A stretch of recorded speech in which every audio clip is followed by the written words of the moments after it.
Lucas 5, 17 al 26.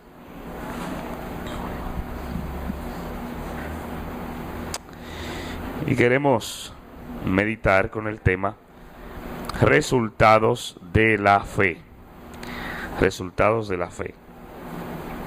Dice así la palabra del Señor, Lucas 5, 17 en adelante. Aconteció un día que él estaba enseñando y estaban sentados los fariseos y doctores de la ley, los cuales habían venido de todas las aldeas de Galilea y de Judea y Jerusalén, y el poder del Señor estaba con él para sanar.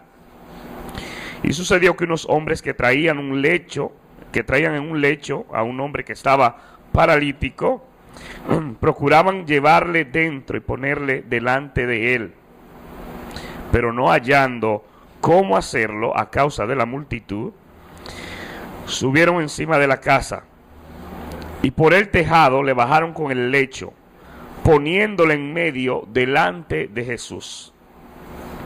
Al ver él la fe de ellos, le dijo: hombre, tus pecados te son perdonados.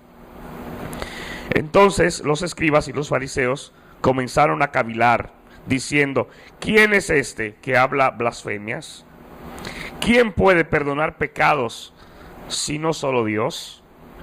Jesús entonces, conociendo los pensamientos de ellos, respondiendo le dijo: ¿qué caviláis en vuestros corazones? ¿Qué es más fácil decir: tus pecados te son perdonados, o decir: levántate y anda? Pues para que sepáis que el Hijo del Hombre tiene potestad en la tierra para perdonar pecados, dijo al paralítico: a ti te digo, levántate, toma tu lecho y vete a tu casa. Al instante, levantándose en presencia de ellos y tomando el lecho que estaba acostado, se fue a su casa glorificando a Dios. Y todos, sobrecogidos de asombro, glorificaban a Dios, y llenos de temor decían: hoy hemos visto maravillas. Dios bendice y prospera su palabra en esta hora. Esta es una narración interesante, un pasaje un poquito insólito, pero donde vemos con claridad, por un lado, la misericordia, el amor, el poder de nuestro Señor y Salvador Jesucristo, y donde vemos también la solidaridad y la fe puesta en marcha. Porque si bien es cierto que este hombre recibió sanidad, no se debió solo a su fe, sino también a la fe de aquellos que lo llevaban. Y vemos en el pasaje el poder, si se puede, de la diligencia, de sobreponerse a los obstáculos, de ir más allá, a pesar de que humanamente hablando el asunto era muy difícil. Y ciertamente vemos la recompensa de lo que Dios hizo, la recompensa de lo que Dios hace cuando nosotros nos atrevemos en su nombre a creer y a seguir hacia adelante a pesar de las pruebas y los obstáculos. En condiciones normales, cualquiera hubiese desistido de esa empresa. En condiciones normales, cualquiera dice: es imposible, de esa manera no. Sin embargo, fíjense, hermanos, cómo ellos se atreven a seguir más adelante. Ellos se atreven a vencer a aquello que visiblemente hablando era difícil o era imposible. En este día yo quiero motivarte a que tú revises en tu vida si hay decisiones, si hay proyectos, si hay pasos en fe que debes dar. Quiero advertirte que generalmente hay obstáculos al principio, hay pruebas, pero sabiendo que quien está ahí, porque ellos sabían que era Jesús que estaba ahí, tiene poder para redimir, tiene poder para sanar, tiene poder para levantar. Bendito sea su nombre. Y dice ese versículo 17 de Lucas 5: Aconteció un día que él estaba enseñando y estaban sentados los fariseos y los doctores de la ley. En ese pasaje vemos una combinación de sus oyentes. Por un lado, los fariseos, que era un partido, un grupo religiosos que observaban o trataban de observar la ley aún más allá de lo que estaba escrito. Y por otro lado, cuando se refiere aquí a los doctores de la ley o maestros de la ley, está hablando de los escribas. Así que por el relato que Lucas nos da, nosotros vemos que esa gente, lejos de estar allí escuchando a Jesús para ser beneficiados por lo que Jesús decía, estaban allí sentados, por un lado porque tenían envidia al ver cómo la multitud seguían a Jesús, y claro está, estaban también allí porque querían encontrar ocasión para acusar a Jesús. Querían encontrar alguna prueba de que lo que Jesús enseñaba o de que lo que Jesús decía era contrario a la ley. Así que vemos esos dos grupos. Por un lado, los fariseos y los escribas, que estaban allí con el propósito de dañar, con el propósito de destruir, pero también allí está Jesús, que dice la palabra del Señor, que tenía el poder para sanar. Así que hay dos fuerzas contrarias, hay dos fuerzas opuestas que están presentes bajo un mismo techo. Bajo esa casa estaban aquellos que estaban pendientes para señalar y acusar, y estaba Jesús, que dice la palabra que tenía el poder para sanar. Allí estaban aparentemente los primeros sentados a los pies de Jesús, pero por el contexto nos damos cuenta que su propósito no era aprender, su propósito era espiar, y sencillamente nosotros deducimos también que puede haber en reuniones en sentido general, en las casas o en las iglesias, personas que lejos de estar allí para escuchar la palabra, que lejos de estar allí para recibir los beneficios que Dios tiene para sus vidas, están sentados sencillamente para ver qué encuentran para acusar. Es decir, ellos no tienen inconvenientes en que se predique ante ellos, con tal de que no se les predique a ellos. Y en eso brevemente quiero hacer una observación. Sepamos, hermanos, que cuando vamos a la casa de Dios o cuando nos reunimos en el nombre del Señor, el propósito principal es poner nuestros ojos en Él. El propósito principal es poner nuestra mirada en Él, porque de lo contrario podríamos nosotros con facilidad desviarnos.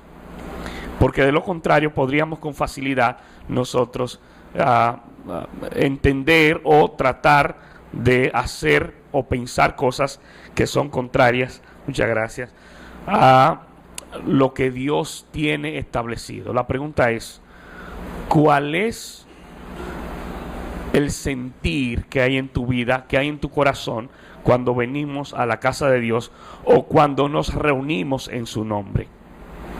Vengamos a la casa del Señor con una actitud de adoración. Vengamos a la casa de Dios con una actitud de recibir de Él lo que Él tiene para nosotros. Porque si lo hacemos al igual que estos religiosos, que estas autoridades religiosas, sencillamente vamos a estar sentados, Dios estará hablando, Dios estará en medio, pero lamentablemente nosotros estaremos pensando en otra cosa. Ustedes recuerdan cuando Jesús sana, levanta a Lázaro de la tumba, dice la palabra del Señor que muchos creyeron, pero ustedes saben lo que pasó también. Muchos o algunos de los que estaban ahí, que fueron testigos oculares de lo que Jesús hizo con Lázaro, salieron a avisar a los fariseos. Es decir, en vez de creer por lo que el Señor había hecho, ellos sencillamente tenían su mente en acusar a Jesús. Por eso es sumamente importante la actitud, la disposición que hay en nuestro corazón a la hora de reunirnos en el nombre del Señor. Que estemos abiertos, nuestro corazón esté abierto para recibir lo que Dios tiene para cada uno de nosotros. Y este relato, ese pasaje, lo que allí sucedió, no fue un sábado que sucedió en una casa y sucedió un día normal en la semana. Por eso nosotros entendemos que predicar y oír la palabra de Dios no tiene días específicos. Cualquier día, en cualquier lugar, a cualquier hora, nosotros podemos estar prestos y estar dispuestos a escuchar la palabra del Señor. Y dice ese versículo 17, la segunda parte: los cuales habían venido de todas las aldeas de Galilea y de Judea y Jerusalén, y el poder del Señor estaba con él para sanar. Mientras había algunos que estaban allí para ver lo que Jesús hacía, dice la Biblia que el poder de Jesús estaba con él para sanar, para impartir luz, para levantar al caído, para fortalecer a los débiles. Y sabes que ese mismo poder de Jesús que vemos ahí hace 2000 años es el mismo poder que sigue vigente hoy y que está aquí en medio nuestro hoy. Bendito sea su nombre. Mira lo que dice Lucas 4:17 en adelante. Se le dio el libro del profeta Isaías, y habiendo abierto el libro, halló el lugar donde estaba escrito: el Espíritu del Señor está sobre mí, por cuanto me ha ungido para dar buenas nuevas a los pobres. Porque generalmente a los pobres lo que le dan es mala noticia. Que subieron esto, que subieron lo otro. Pero Jesús dice que viene a dar buenas nuevas para los pobres. Y no necesariamente de asuntos que tienen que ver con lo material, aunque eso está incluido en el paquete. Buenas nuevas a los pobres. Me ha enviado a sanar a los quebrantados de corazón, a pregonar libertad a los cautivos y vista a los ciegos. Dice, a poner en libertad a los oprimidos, a predicar el año agradable del Señor. Y dice, enrollando el libro, lo dio al ministro y se sentó. Y los ojos de todos en la sinagoga estaban fijos en él. Y comenzó a decirles: hoy se ha cumplido esta escritura delante de vosotros. A eso vino Cristo. Pero él no vino a eso en los 3 años y algo de su ministerio. Él vino a eso en todo lo que seguía después de su ministerio presencial, físico, aquí en la tierra. Es decir, que lo que Jesús dice ahí que vino a hacer, lo está haciendo hoy todavía. Vino a dar buenas nuevas a los pobres, vino a libertar los cautivos, a dar vista a los ciegos, a vendar los corazones. A eso vino el Señor. Por eso es importante que tú y yo veamos cuál es nuestra situación en este día y sepamos que para todo el Señor tiene solución. Para todo el Señor tiene respuesta. Bendito sea su nombre. Él tiene respuesta para tu situación. Él tiene respuesta para tu problema. Versículo 18. Y sucedió que unos hombres que traían en un lecho a un hombre que estaba paralítico, procuraban llevarle adentro y ponerle delante de él. Allí está Jesús en una casa. Allí aparentemente la casa está llena de gente. Y vienen unos hombres con un paralítico que lo quieren entrar. Quieren colocarlo delante de Jesús y decirle: Jesús, mira la necesidad de este hombre. Sin embargo, no era posible. No era posible, primero, porque había mucha gente, y segundo, porque la multitud no estaba dispuesta a abrirle paso a ese paralítico. Y nosotros hemos visto en otras ocasiones la manera en que las multitudes a veces, lejos de ser de bendición, lejos de ser de ayuda, son obstáculos. Vimos en estos días cómo la multitud era un problema en el caso de Bartimeo. que lejos de decirle ven para llevarte al maestro, le decían cállate. La multitud era un obstáculo para la mujer del flujo de sangre, que con debilidad, con dolor, se abrió paso en medio de la multitud. Y en esta ocasión la casa está llena de gente, están oyendo a Jesús. Posiblemente había algunos que estaban muy encantados y muy contentos oyendo lo que Jesús decía, pero que no estaban dispuestos a poner en práctica lo que Jesús estaba diciendo. Porque ahí en sus puertas había un hombre con una gran necesidad que nadie estaba dispuesto, o del grupo no había disposición de abrir paso y decir, dejemos que este hombre entre. Ellos llegaron y es casi seguro que ellos trataron de entrar. Es casi seguro que ellos, antes de insistir en su deseo de que Jesús viera a este enfermo, posiblemente ellos trataron de entrar, o ellos trataron de decir, miren por favor, déjennos pasar. Pero la multitud, la gente se mostraba indiferente. Y quiero decirte que la indiferencia es un pecado. Cuando nosotros somos indiferentes al dolor, a la tragedia, a la miseria de los demás, es pecado. No se refleja el amor de Cristo en nosotros, porque sencillamente estamos actuando como el levita, estamos actuando también como el sacerdote, que pasaron frente a aquel hombre que había sido herido por los ladrones y siguieron de largo. Entonces, tengamos cuidado, hermanos, con la indiferencia.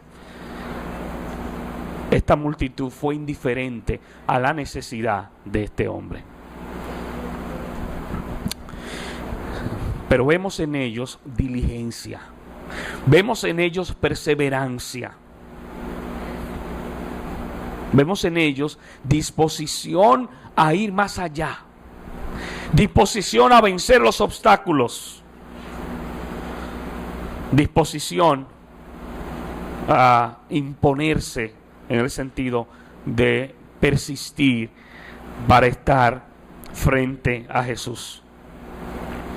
La Biblia nos dice que estos hombres eran familiares o eran amigos.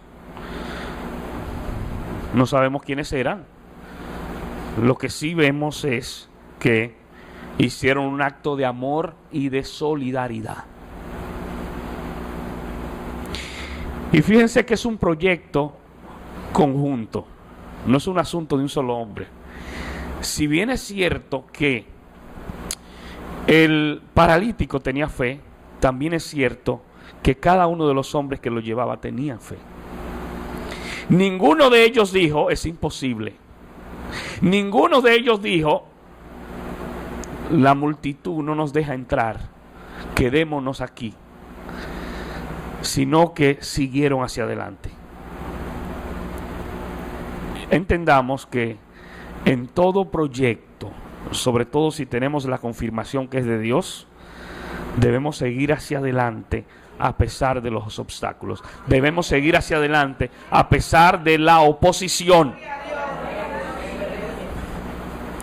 Y es importante ver que esto era un proyecto de un grupo por el hecho de que una opinión contraria, que una opinión que no fuera a favor de sus propósitos, eso les restaba a lo que ellos querían. Y de ahí la importancia, y me llama mucho la atención, en las leyes de guerra en el Antiguo Testamento, que si uno de los que iba a la guerra tenía miedo, estaba, dice, si fuera medroso o pusilánime, estuviera temblando, la ley le otorgaba permiso para no ir a la guerra. Porque decía que con esa indecisión, con esas dudas, con esa falta de fe, en vez de hacer bien lo que iba a hacer mal. Ustedes se imaginan un grupo en la guerra de 10 y uno que esté, y ahora no van a matar, y ahora van a hacer esto. Pero por favor, mejor quédate. Quédate. Entonces la ley le daba permiso. El que no tuviera la disposición de enfrentarse en fe y caminar en fe, la ley le decía, quédate. Porque lo que vas es a dañar a los demás. Porque sepan, hermanos, que las emociones y los asuntos que tienen que ver con las emociones se contagian. Las emociones son contagiosas. Usted llega a un sitio y ve personas riendo a carcajada. Usted no sabe de qué, pero usted comienza a reírse. Usted comienza a reírse sin usted saber y después de media hora riéndose, entonces le dice, no es de tu mamá que no estábamos riendo. ¿Cómo? O por el contrario, usted llega a una funeraria y ve gente que está llorando y usted comienza a llorar porque las emociones se contagian. Entonces Dios, que nos hizo, que sabe el diseño, ¿verdad? Y las piezas y los alambres que utilizó para con nosotros, sabe que eso está en nosotros y que con facilidad, así como en el grupo, uno puede ser de bendición para animar y decir, no, sigamos hacia adelante, también otro puede ser de maldición para desanimar. Bendito sea el nombre del Señor. Ahora, la pregunta que debemos hacernos es si nosotros estamos dispuestos a cargar con nuestro hermano que está postrado. Si nosotros estamos dispuestos a llevar el lecho de nuestro prójimo. Porque si es a nosotros que nos llevan, qué bien. Llévame, que tú tienes la obligación de llevarme. Pero si soy yo que tengo que llevar al otro, entonces como que ahí no pensamos igual. Amados hermanos, ¿hasta dónde, hasta cuándo estamos dispuestos a llevar en nuestros hombros a aquel que no puede valerse por sí mismo? A aquel que tiene dificultades para llegar a la presencia de Jesús. ¿Y cuáles son las implicaciones? Porque no era un asunto sencillo, de que mira, Señor, aquí está. Vamos a ver que ellos primero se ingeniaron y segundo persistieron en eso. Hicieron algo hasta riesgoso. Y yo no le estoy diciendo que tenemos que correr riesgos innecesarios, pero a veces para hacer la voluntad de Dios tenemos a veces que correr riesgos. Fíjense qué podría implicar. Lo primero que puede implicar es proveer para sus necesidades. Es decir, las implicaciones de llevar en nuestros hombros, las implicaciones de llevar a alguien más allá, puede implicar proveer para sus necesidades. Efesios 4:28 dice, el que hurtaba no hurte más, sino trabaje haciendo con sus manos lo que es bueno, para que tenga que compartir con el que padece necesidad. ¿Escuchó eso? Trabaje ahora con sus manos, no para que almacene fortuna, no para que tenga muchos dólares ahora en bancos extranjeros, que por cierto, los poderosos de la tierra están temblando con el tema de la banca mundial, porque se visualiza, se vislumbra, hermanos, y esto es un paréntesis, se vislumbra un desmoronamiento de la banca mundial.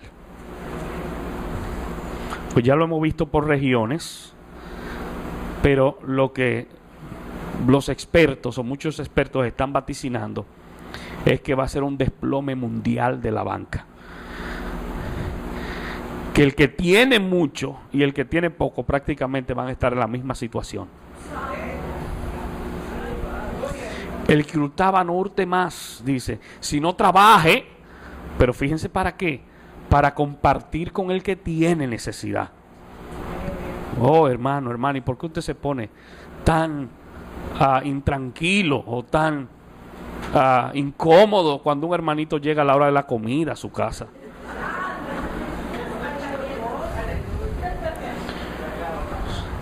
Que se le hace difícil darle un chin de comida a su hermano. Comparta con los demás. A veces como que no tenemos esa apertura y no nos damos cuenta que posiblemente comiendo 2 o 3 cucharadas menos nos va a hacer mejor la comida. Bendito sea el nombre del Señor.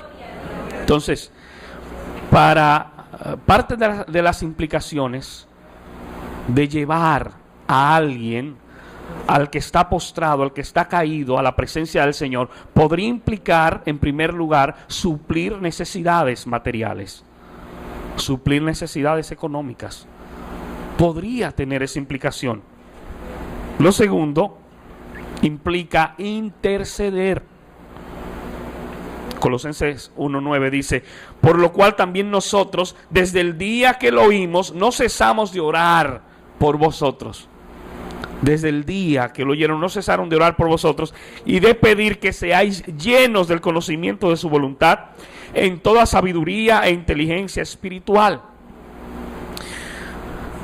Cargar con alguien que está postrado puede implicar también animar a esa persona. Animar. Usted sabe que hay gente, y yo no estoy en contra de la terapia, de la consulta, por el contrario, yo refiero a instituciones que trabajan en eso, pero hay personas que pagan 2, 3, 4, 5 mil pesos por una consulta solo para escuchar que alguien le dé un poquito de ánimo, que alguien los anime. Entonces, lejos de desanimar, lejos de pintar un panorama tétrico y sombrío a tu hermano, a tu hermana, anímalo, anímala. Dale una palabra de fe, dale una palabra de esperanza. No le digas, hermano, que viene y dice, mira, yo creo que estoy enfermo. No le diga que vaya a hacer los planes funerarios. Porque hay personas que todo lo ven oscuro, que todo lo ven negro. Y que incluso para romper el hielo en una conversación, lo primero que dicen es una queja. Como que eso es lo que se estila, como que eso es la costumbre. Usted llega a un sitio, hay una parada de guagua, hay 5 esperando, y usted llega, y como que para usted introducirse, usted tiene que quejarse. Últimamente estas guaguas están durando tanto, entonces ya usted se mete ahí. No caigamos, hermanos, en ese engaño de ver todo sombrío, de ver todo negro. No estoy diciendo que la realidad sea diferente. Esa es la realidad. Pero tú sabes lo que dice la palabra cuando veamos esa realidad. Tú sabes lo que dice la palabra cuando tú y yo estemos apercibidos de que lo que se está orquestando es en cumplimiento a la palabra. Dice, erguíos, párate derecho, pon tu frente y tu pecho en alto, dice la Biblia, porque vuestro galardón está cerca. Porque vuestro galardón está cerca. Hermanos, estamos viviendo tiempos importantes, tiempos interesantes. Y quiero también, haciendo otro pequeño paréntesis, decirles que hay una propuesta que va en consonancia con la preparación de la plataforma del anticristo de la Iglesia Católica. No sé si usted lo ha visto, pero hay una propuesta formal a las naciones del mundo a formar un gobierno mundial. Y ellos dicen que no sea por imposición, sino que sea por la voluntad popular, con la finalidad de hacer frente a la economía mundial y a la debacle que se avecina. Pero lejos de yo salir de aquí con miedo, diciendo, pero eso es lo que dice la Biblia, salga con alegría, diciendo, se acerca el día. Se acerca el día. Bendito sea el nombre del Señor. Se acerca el día. Y lo voy a subir. Yo sé que algunos de ustedes, o muchos de ustedes, son cibernéticos. Yo lo voy a subir al Facebook para que ustedes la vean. Es un asunto formal, una propuesta a las naciones del mundo. Pero también implica pasar tiempo o dedicar algún tiempo con esa persona, escucharla y conducir y soportar en amor. Fíjense, hermanos,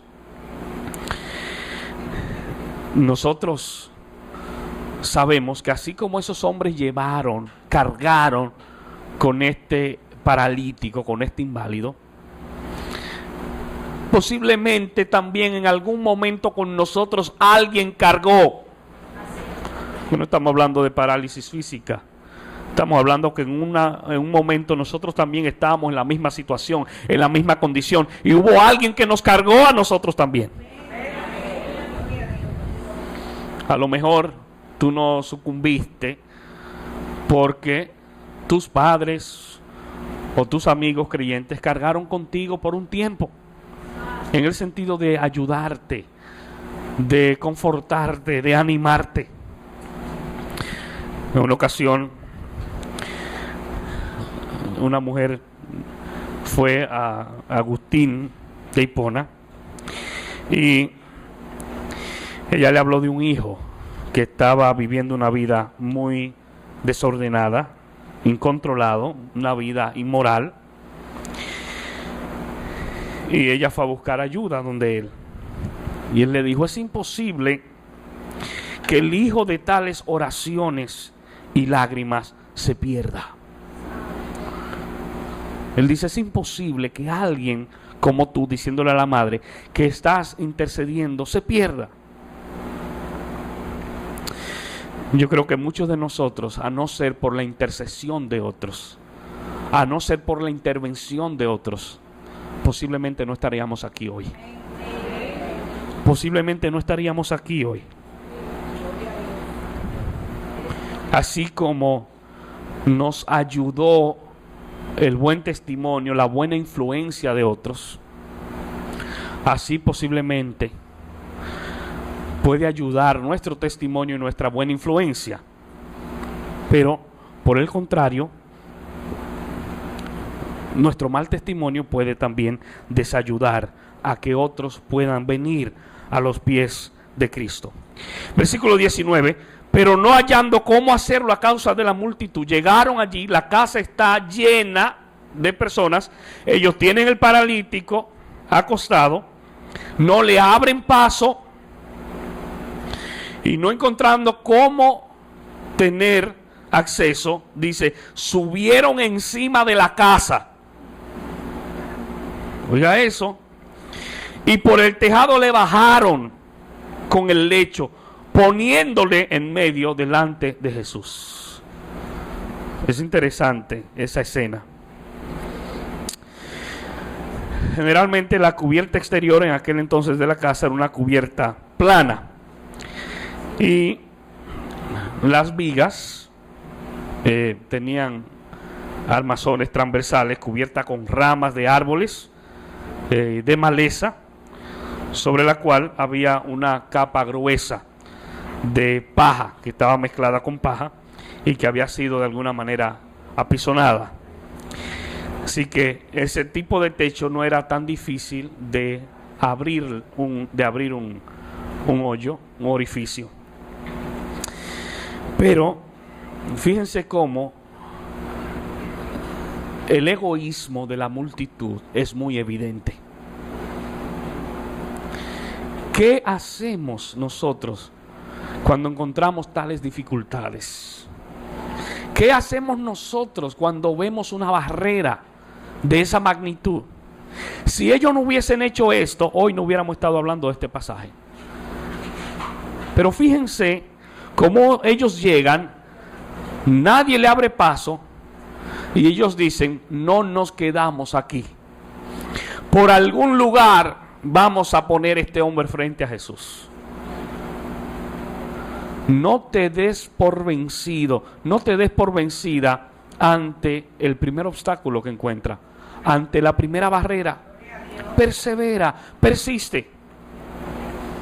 Y eso tiene que ver mucho con nuestra actitud, la que tenemos, claro, que poner delante del Señor. Se cuenta que en una ocasión una compañía que fabricaba calzados envió 2 vendedores a un país, a un lugar, para que ellos en aquel sitio hicieran un sondeo y vieran la factibilidad de vender calzados en aquel lugar. Y mandaron a los 2 hombres y ellos llegaron, y después que caminan y ven el ambiente, uno de ellos llamó a la compañía, dijo o escribió a la compañía: no vale la pena hacer negocios en este lugar. Aquí todo el mundo está descalzo. Aquí nadie tiene zapato. Misión imposible. El otro escribe y dice: este es el mejor lugar para hacer negocios, porque aquí nadie tiene zapatos. Aquí todo el mundo va a comprar zapatos. Entonces fíjense cómo uno dice: mira, aquí esa es la cultura de la gente, y el otro dice: aquí se puede. Entonces, el paralítico y los amigos del paralítico no se dieron por vencidos ante los obstáculos que comenzaron a tener, sino que subieron al techo. Y reitero, una decisión arriesgada, porque subieron al techo con alguien que no se puede valer por sí mismo. Una decisión sacrificial, porque subir una sola persona al techo es difícil. Imagínense subir a alguien que no se puede subir. Pero están dispuestos porque su meta, porque su propósito es que Jesús vea a ese hombre. Aleluya. Proponte por encima de todas las cosas presentarte delante de Jesús, presentarte delante del Señor. A ese paralítico, la ciencia no había podido hacer nada por él.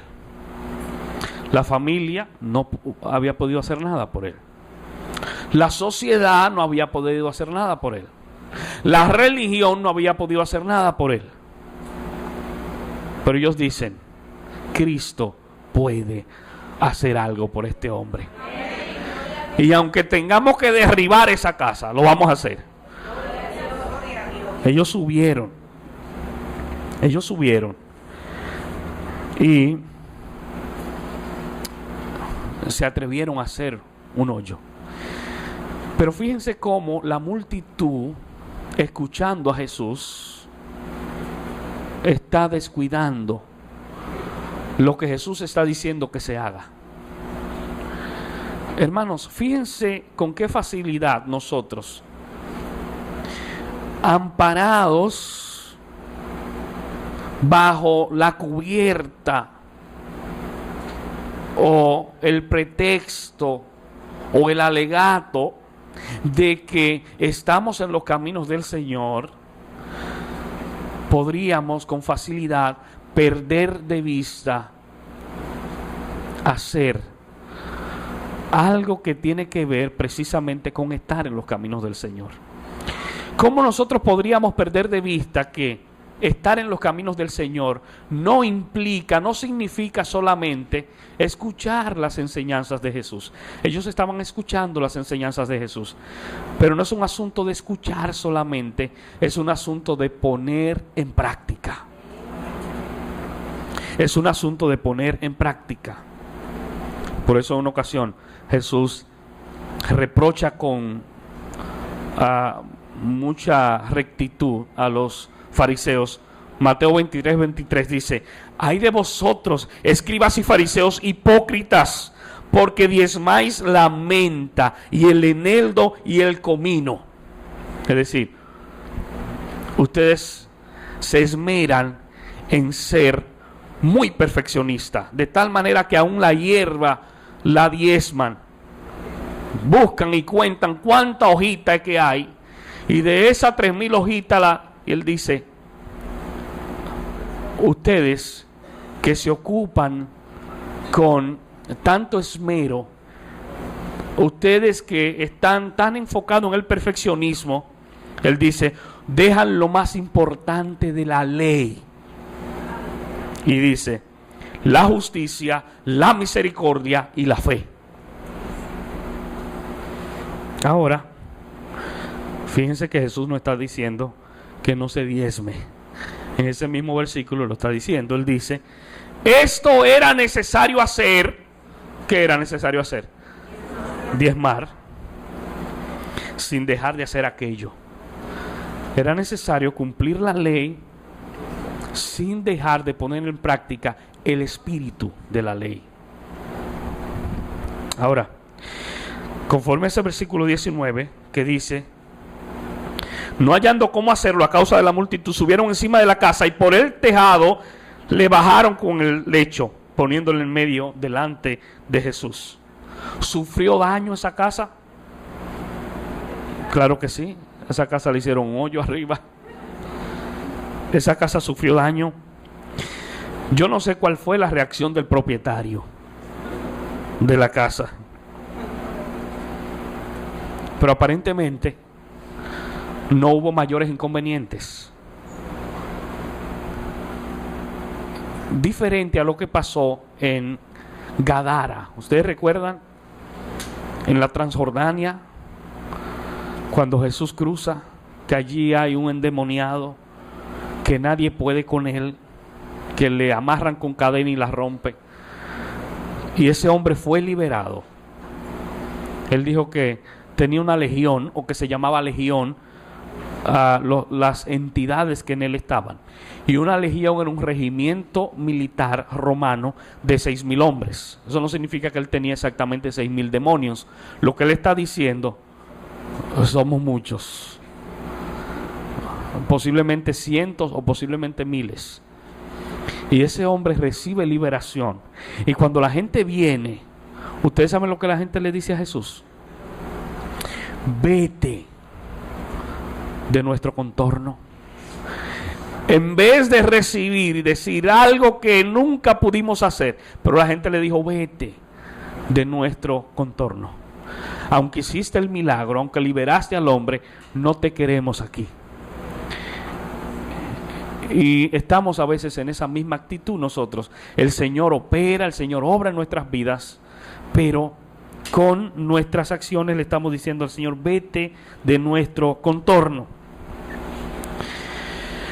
Fíjense, versículo 20 dice, al ver en la fe de ellos, fíjense que Jesús alabó la fe del grupo. No solo la fe del paralítico, la fe del grupo. Le dijo, hombre, tus pecados te son perdonados. Y por ese versículo hay quienes piensan que sencillamente Jesús estaba atribuyendo la enfermedad de ese hombre a los pecados del paralítico. Y no necesariamente es así. Porque vemos pasajes en los que Jesús dice, esa situación sencillamente era para glorificarse Dios.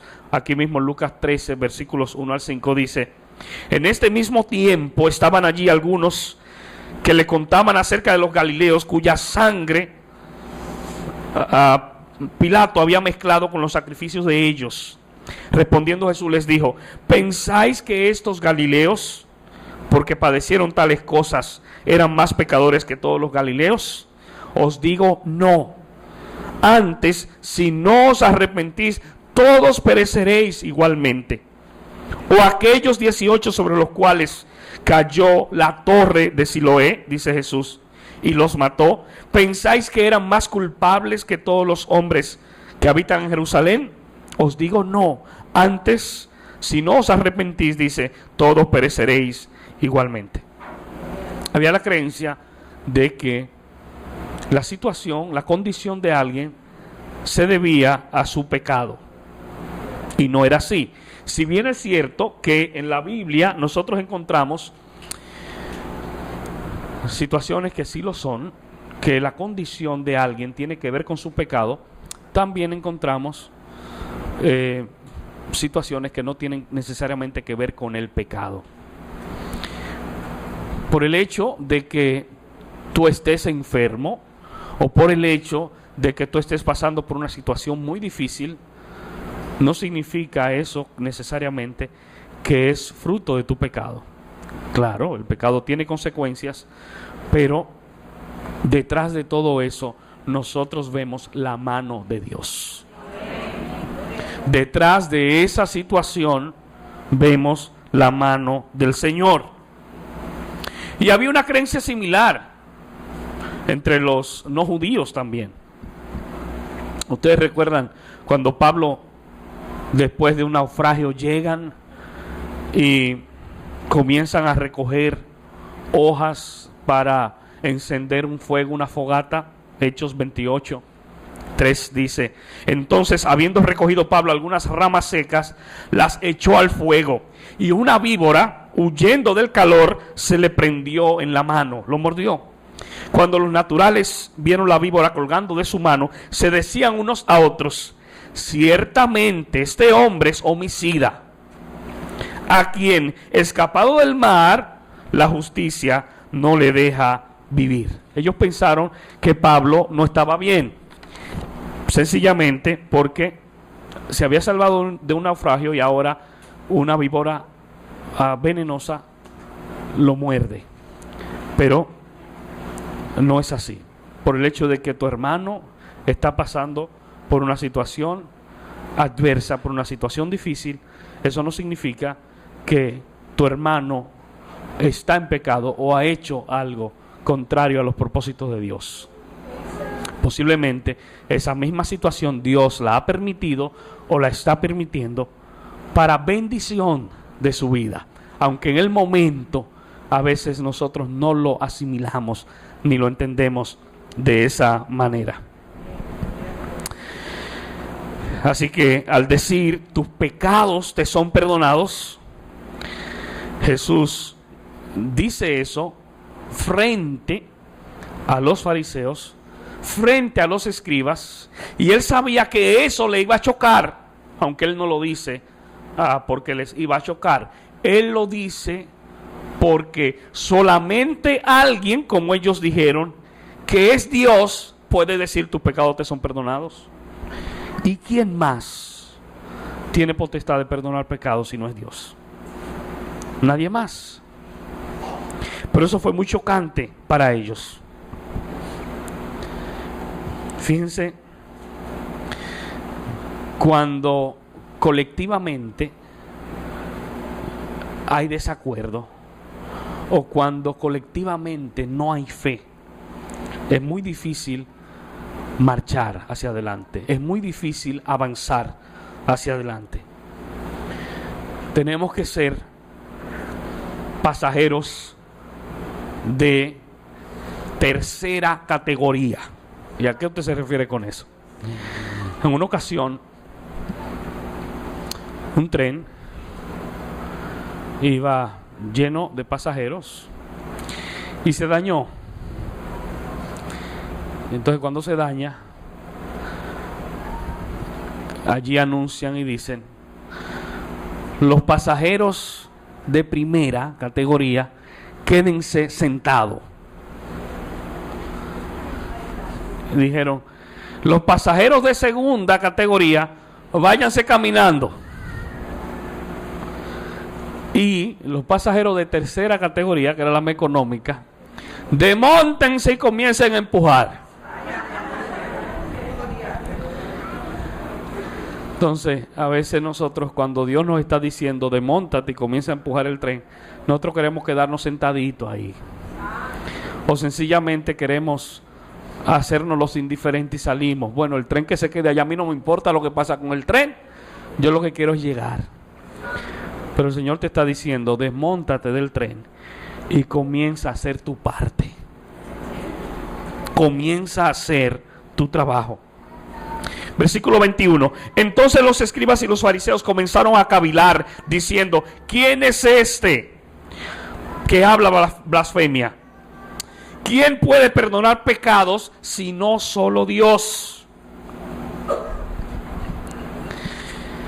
Fíjense, hermanos, que lejos de estos hombres, escribas y fariseos, compadecerse, solidarizarse, alegrarse por la situación de ese paralítico, ellos están enfocados en su propio mundo. Lejos de alegrarse porque este hombre ahora está delante de Jesús y Jesús está diciendo, tus pecados te son perdonados. Lejos de ellos alegrarse, comienzan a cavilar en sus mentes. Y es triste ver personas que en vez de alegrarse, cuando alguien comienza a hacer cambios en su vida, cuando alguien comienza a hacer ajustes en su vida, se siente mal por eso. Y yo oigo mucha gente que han dicho, pero ahora él dice que es cristiano. Pero por favor, dale ánimo. Tú no sabes, ese hombre, esa mujer va a cambiar ese estilo de vida. Mira, después que hizo tantas cosas, de que ahora es cristiano. Sí, qué bueno que ahora es cristiano para que no siga siendo. Entonces, los que están allí, ellos no están atentos al beneficio de ese hombre. Ellos están ofuscados en su propia decisión. Ellos están ofuscados en sus propios mandamientos. Fíjense, nosotros podemos estar en la iglesia, podemos estar caminando en los caminos del Señor y no necesariamente identificarnos con la intervención de Dios en la vida de los demás. Podríamos estar aquí, pero estar muy lejos. Ellos estaban ahí, pero ellos tenían su mente en otra cosa. Y yo sé que ese es un peligro. Yo sé que esa es una situación que a veces nos pasa a todos. Posiblemente, hablando aquí mismo, ahora acerca de la palabra, algunos de ustedes ya están en la cocina partiendo plátano, hirviendo y comiendo cosas. Pero estamos aquí. Pon tu mente en el Señor. Pero hay algo importante. Dice la Biblia, al ver él, dice la Biblia, versículo 22, Jesús entonces, conociendo los pensamientos de ellos, porque fíjense, ellos todavía no han pronunciado palabra. Dice el versículo 21 que ellos cavilaban, lo estaban pensando. Ellos habían dicho para sí mismos, ¿quién es este? Está diciendo blasfemia, pero ellos no lo habían pronunciado. Pero Jesús dice, versículo 22, conociendo los pensamientos de ellos, respondiendo les dijo, ¿qué caviláis en vuestros corazones? Amados hermanos, el Señor conoce nuestras intenciones. El Señor conoce nuestros pensamientos. No hay nada oculto para Él. Él todo lo sabe, Él todo lo conoce. Dice Hebreos 4:12, pues ciertamente la palabra del Señor confronta, y el antídoto para ese mal, el antídoto para cavilar, para pensar contrario a lo que el Señor quiere, es precisamente exponerse a la palabra. La medicina es exponernos a la palabra, porque es la palabra que saca a la luz lo que nosotros estamos cavilando. Es la palabra que saca a la luz lo que hay en nuestro interior.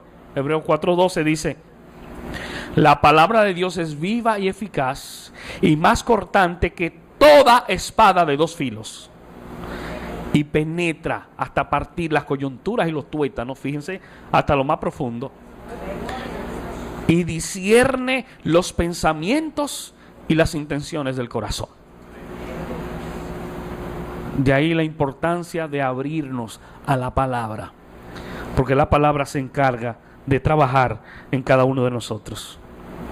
Y sencillamente el corazón muestra, o lo que hay en nuestro corazón muestra el tipo de personas que somos, o en la situación actual en la que estamos. Ellos estaban cavilando eso en sus corazones porque ellos eran así. Esa era su forma de ser. Su propósito, lejos de el beneficio de este hombre, era buscar alguna ocasión para juzgar a Jesús. Lejos del beneficio de ese hombre, su propósito sencillamente era señalar a Jesús. No alegrarse con que este hombre se había levantado de su desgracia, sino señalar a Jesús. Ahora, ellos tenían razón cuando dicen: el único que puede perdonar pecado es Dios. Por eso nosotros entendemos que Jesús es Dios. Isaías 43:25 dice: yo soy el que borro tus rebeliones por amor a mí mismo, y no me acordaré de tus pecados.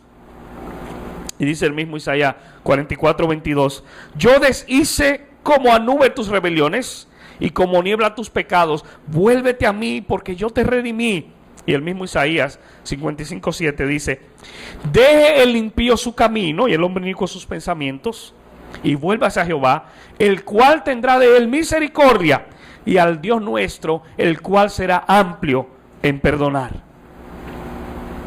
Por eso Jesús, que tiene potestad para perdonar pecados, como lo dijo aquí, sencillamente es porque Jesús es Dios. Pero fíjense cómo las deliberaciones ocultas de ellos no quedaron sin manifestarse. Lo que había en su corazón no quedó sin manifestarse.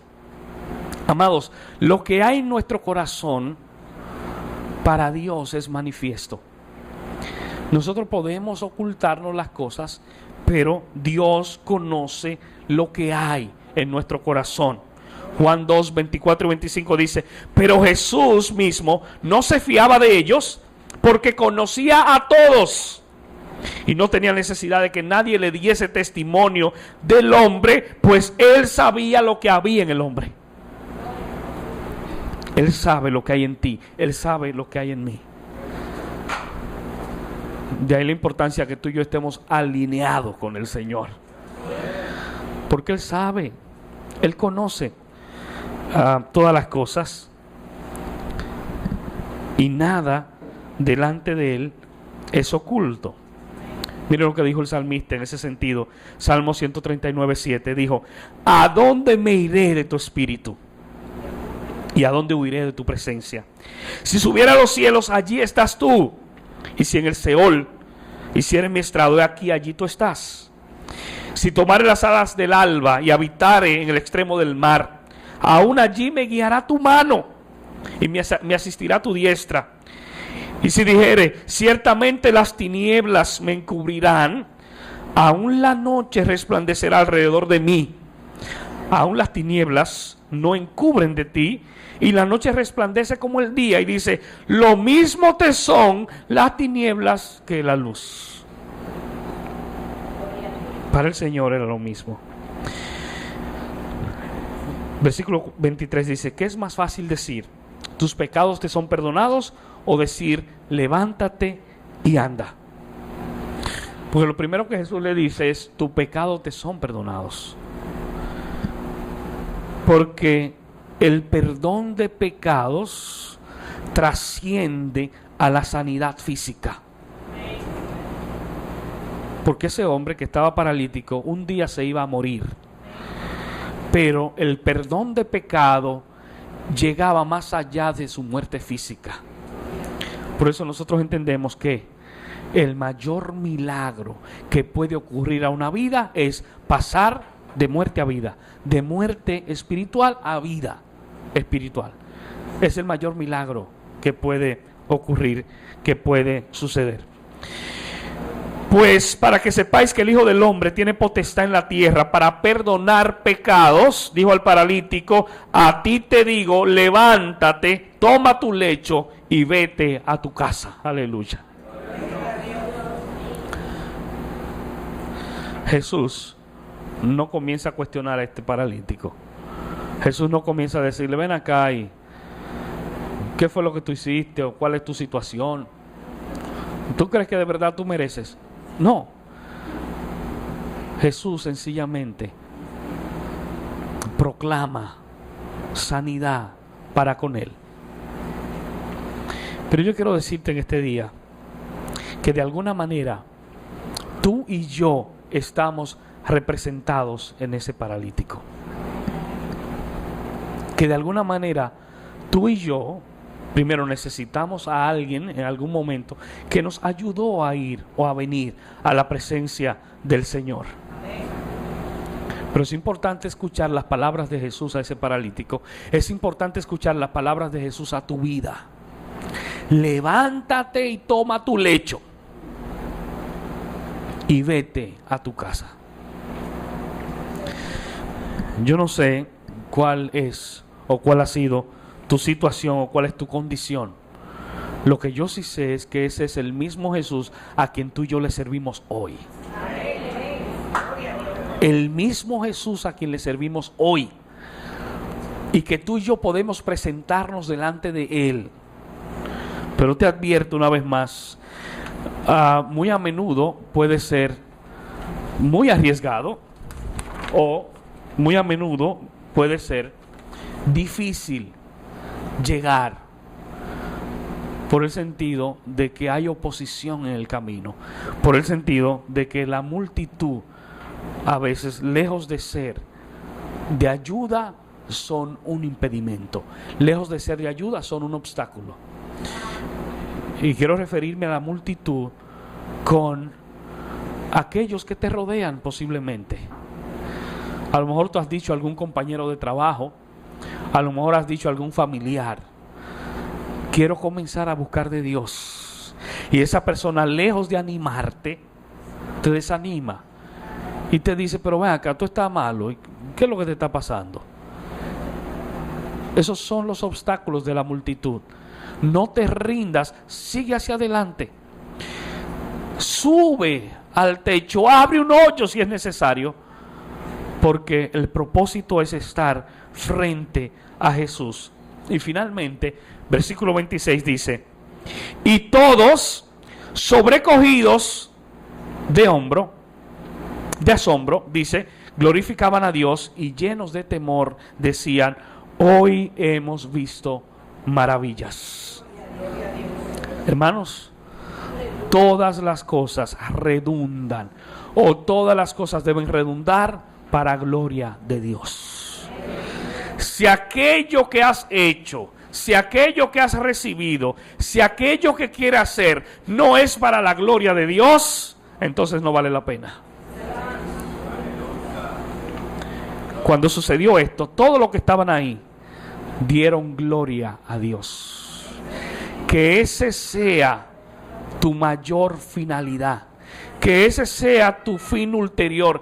Que esa sea tu mayor meta. Dar gloria a Dios.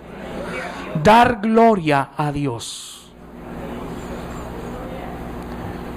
Ojalá en todo lo que nosotros emprendamos, en todo lo que nosotros hagamos, en todo lo que nos involucremos, que procuremos al final que la gloria sea para Él. Vamos a estar puestos en pie. Alabado sea el nombre del Señor.